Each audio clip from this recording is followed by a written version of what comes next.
Magandang umaga sa inyo lahat at unang-una, congratulations sa ating mga sikat na mga magsasaka at mangingisda. At dahil kayo yung nagbubuhay sa ating lahat ng ating kababayan at kayo ang pinakamagaling na nagsasaka at nangingisda. Kaya congratulations sa inyo lahat. Maraming salamat sa inyong sakripisyo. Alam namin ang buhay ng mangingisda, ang buhay ng mga magsasaka ay hindi madali at napakahirap para lamang makapaghanap buhay, maipakain hindi lamang ang ating mga pamilya kung hindi pinapakain ang buong Pilipinas. Kaya't kami naman sa pamahalaan ay kinikilala namin na ang halaga ng kontribusyon ng ating mga magsasaka at saka ating mga mangingisda.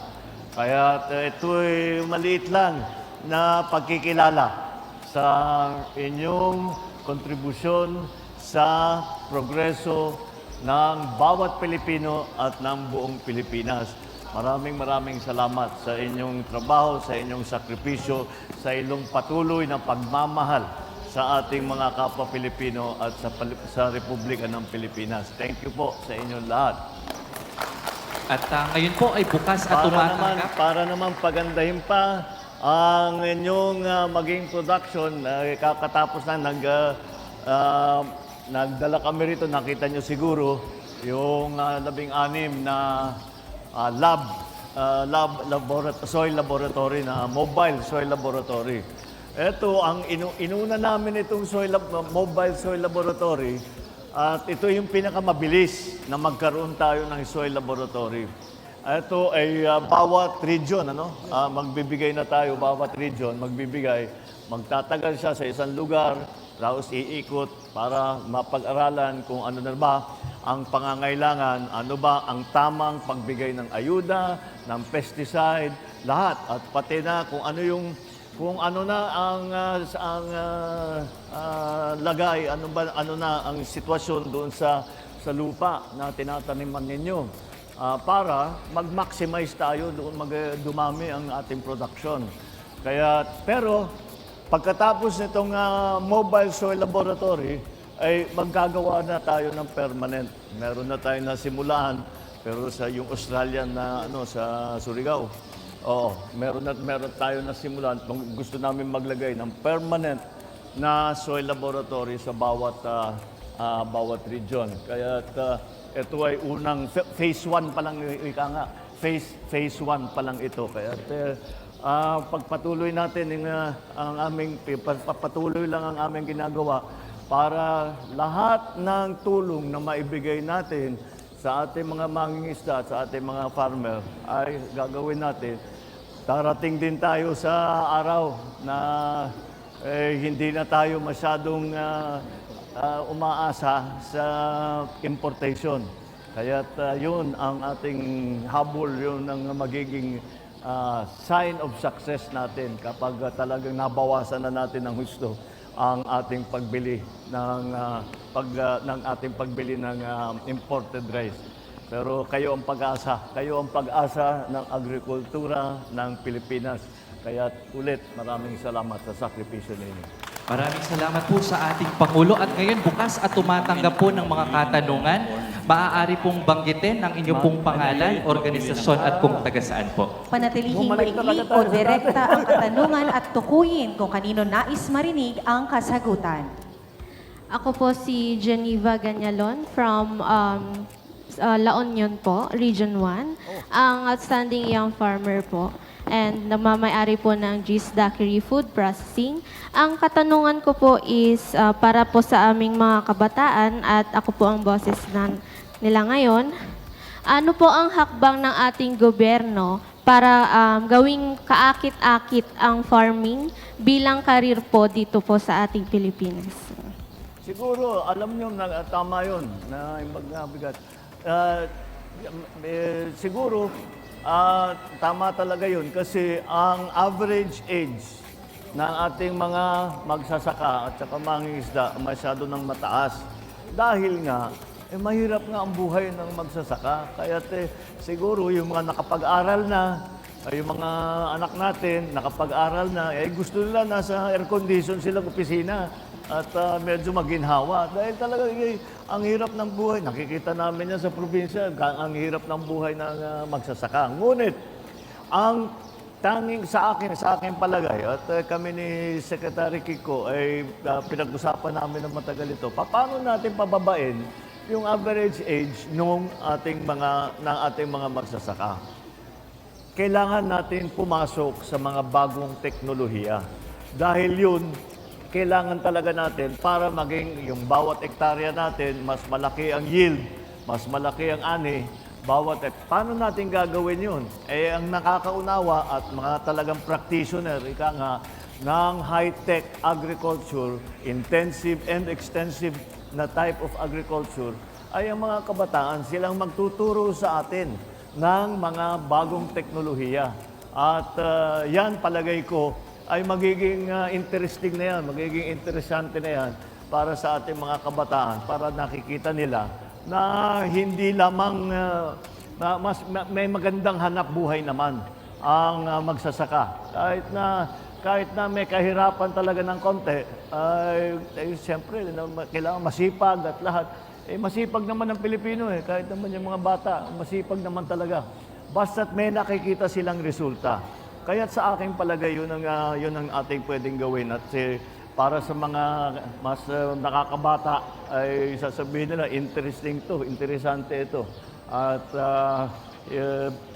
palagay ko yung sakripisyo na kailangan para pagandahin ang ating ani ay palagay ko naman yung mga Pinoy na magiging magsasaka ay sasabihin na worth it ito kahit na may sakripisyo, worth it ito.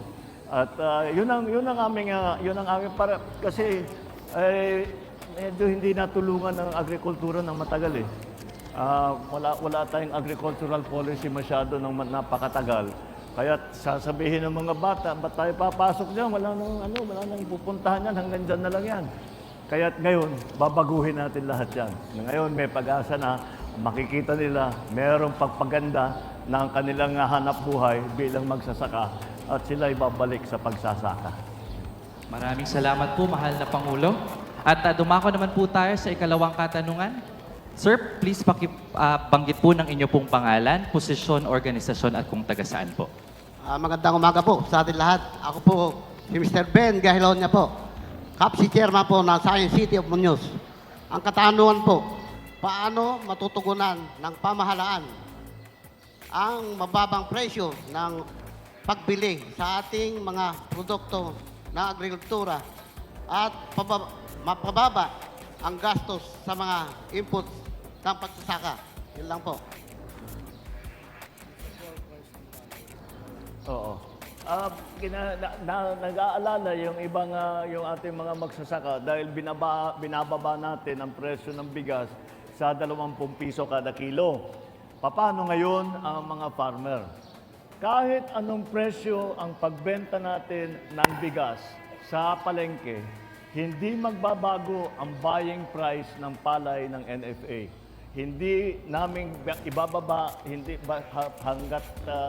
namin ibababa ang buying price. Ano ngayon, 19 to 23? Oo, sa dry. Oo, so sa basa 18 ang pagbili. Hindi na yan bababa dyan. At kung kakayanin pa natin, titignan natin kung ano pa. Pero hindi lang naman ang suporta na ibibigay natin, hindi lamang dun sa palay buying, kung hindi sa iba't ibang inputs kagaya ng nabanggit ninyo. Kaya't ang DA, ang ginagawa, imbis na kayo ang bibili na maghahanap kayo ng urea, maghahanap kayo ng lahat ng pesticide, ang DA na ang bibili para makarami. Pagka nakarami, makamura tayo. Tapos, nandyan na yung lab, yung ating soil laboratory. sa aking palagay, unang salta pa lang, makikita, mababawasan ang gastos natin. Dahil alam na ngayon natin kung gaano karami ang ilalagay na ayuda na fertilizer, kung gaano titigil. Tapos kung ano yung lupa na kailangan pahingahin muna, yun, dahil may soil analysis tayo. Kaya malaking mababawas sa ating gastos. Kasi alam na natin, eksakto lang ang ibibigay natin. Hindi tayo basta lagay ng lagay, baka sakaling gumanda. Yun ang ating ginagawa dahil wala tayong soil lab noon. Ngayon meron na tayo, makakatulong yan. So lahat ng cost para sa inputs na aming ginagawa ay makakatulong, hindi lamang sa buying price ng palay. At bukod pa ron, pwede ko na i-announce yung NFA, bibili na rin ng mais. Bumabalik talaga tayo doon sa dating trabaho ng NFA na rice and corn. Rice and corn talaga yung NFA.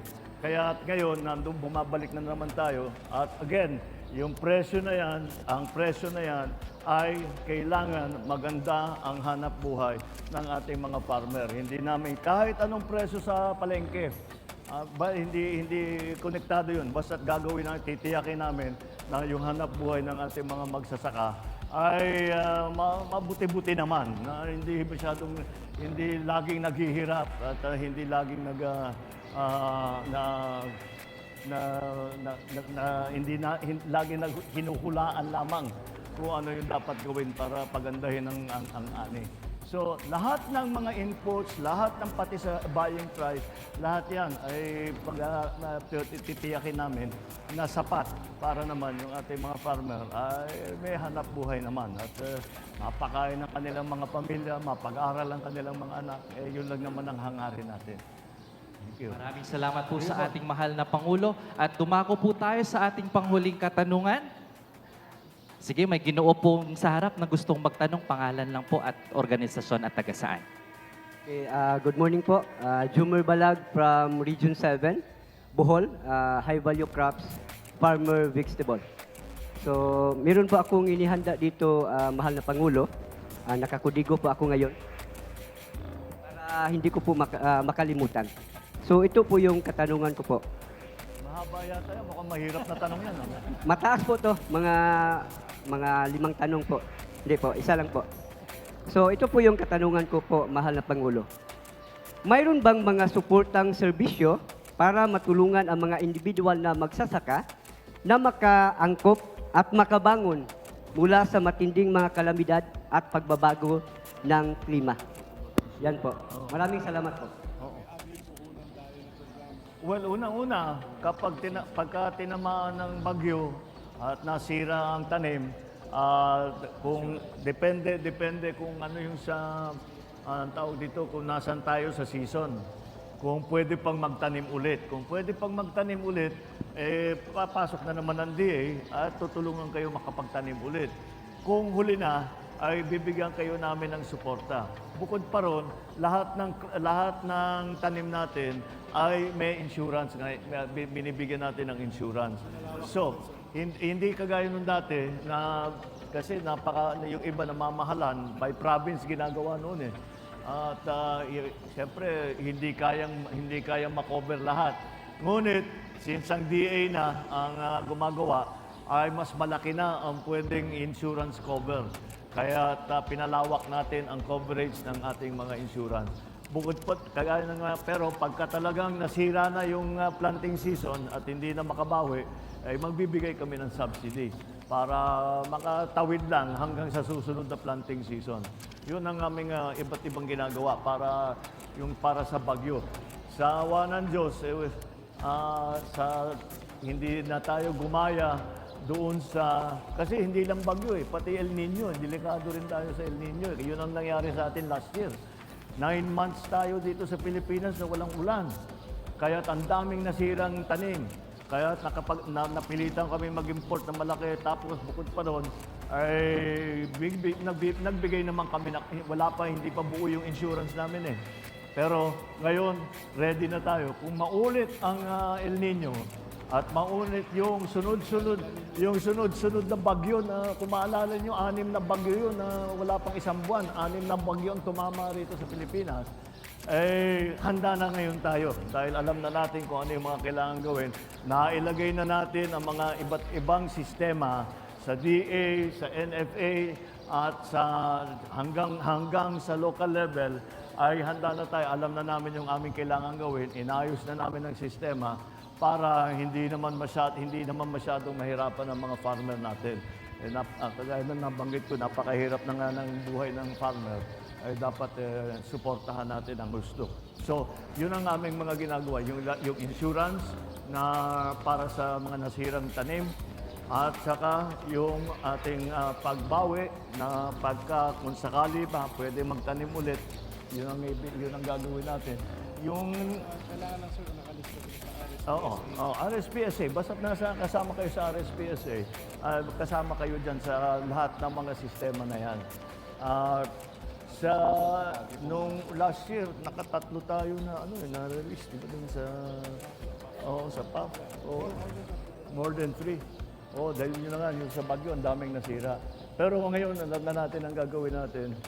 Huwag na sana maulit yung mga nangyari last year na walang ulan ng 9 na buwan. Tapos sa isang December, sa isang buwan, 6 na malalaking bagyo. Kaya sana hindi na maulit yan. Pero kahit na maulit yan, mas ready na tayo ngayon kaysa sa nung nakarang taon. Maraming salamat po sa ating pong mahal na Pangulo. Sure. Magpo-photo op lang tayo. I think 4 sets mag-photo op. That's mamaya group picture. So, sinong pwede magmando dyan? Ayan, ngayon po ay tayo po'y magkakaroon ng photo opportunity sa ating mahal na Pangulo at magkakaroon po tayo ng 4 po na batches ng ating pong photo ops. At isang group photo po after. Simulan po natin sa ating pong mga national awardees ng 50th Gawad Saka.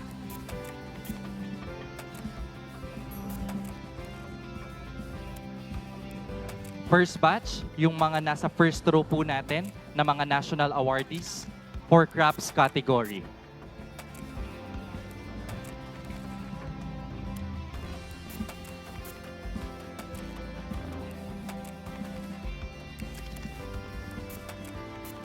Kasunod na kategorya po ang livestock at fisheries.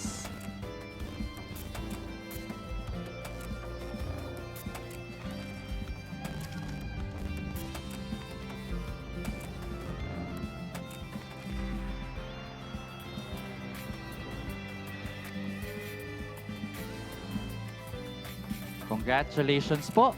At dumako naman po tayo sa ating livestock at fisheries category.